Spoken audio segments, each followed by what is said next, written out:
prepared for this revolution? The educational system? The educational system No of developing way. countries. No, the education. Not prepared at all. The educational. We have to change I don't know your system, but I Yeah. bet it's not very different from our system. Okay. Do you have to memorize things Wait a and minute. take Our- tests that are yes and no? Our system. It's the same. Our system, which is the same in Japan, and it's the same in Korea, and it's the same in many countries. There are some differences, but basically they're the same. And the best way to understand what our public education system is to go back to how it got started. In the 1800s in the United States, you had most young people were children of farmers. They worked in the fields.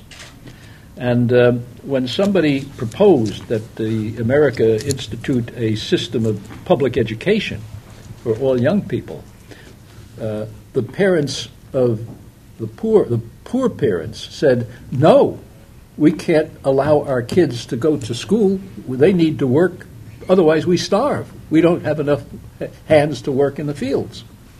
So they opposed public education. The people who favored it were wealthy, and the people who made it happen were business.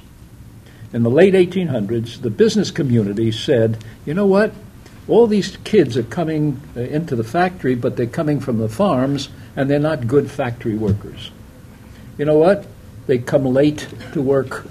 You can't count on them. They're not good. At harvest time, they stay home. What we need, they said, and these are the actual words that they used in English, you translate them, quote, we want a system that will create, quote, industrial discipline, end quote.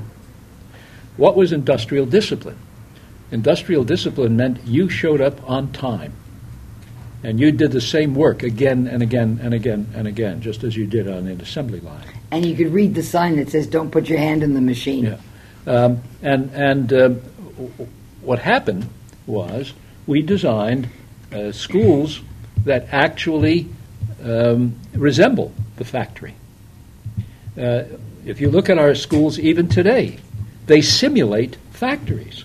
Kids have to arrive on time. Why is that? Because in the field, if you come late, it doesn't matter much. Your Uncle Charlie can, fill in for you for a few minutes. And the bells ring to tell you when the class but ends and the next one if begins. you, as one person, comes late to the assembly line, you might have 1,000 workers standing by doing nothing, waiting for this function to be done before they can work. So the cost of the workers coming late is extremely expensive. And the teacher is up front, and the teacher's the Now, boss. So now you train children. Yeah, that's to train you. You for have years. to arrive on time. You have to be at school at a fixed time. And in the U.S., we have many thousands, hundreds of thousands of kids who are taken by bus to the schools. They have yellow buses. Well, they're preparing the children to commute to work in the factory. Now, what's happening now? More and more people aren't working like that. They're working at home, or they work at different hours, strange hours, and so forth. And you don't need everybody showing up at exactly the same time. So what we have are schools that were literally designed to provide the workforce for an industrial age economy. And they do that very well, but that's not the kind of economy that we have anymore. And therefore, the entire system is obsolete.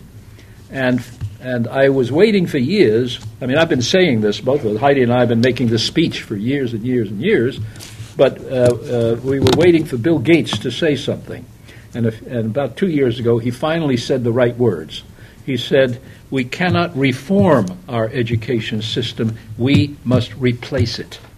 And he is right, because the system is designed, as I said, to prepare people for yesterday, not for tomorrow.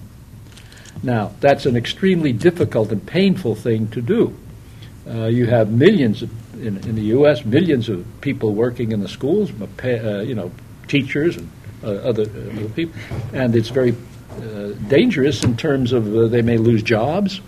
This doesn't mean the teachers are bad. My sister's a teacher. I don't hate her because she's a teacher, but the system she's working in is a disaster today, and therefore we're going to see battles about education in country after country after country until this system is broken and replaced.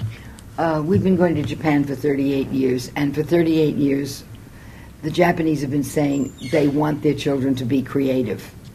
And we always got questions about how you can change education to make kids more creative and innovative and so on. But they keep the school system exactly the same, or they even intensify it, because they have cram schools, and kids start going to cram school for calculus when they're 11 years old.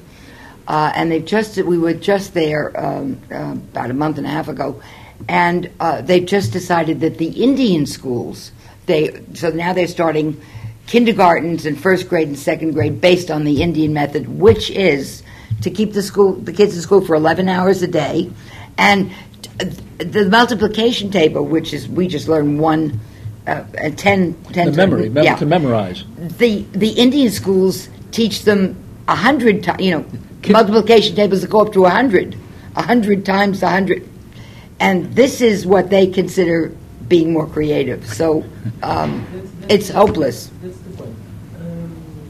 But you need to teach kids to think. And how do you teach them to think?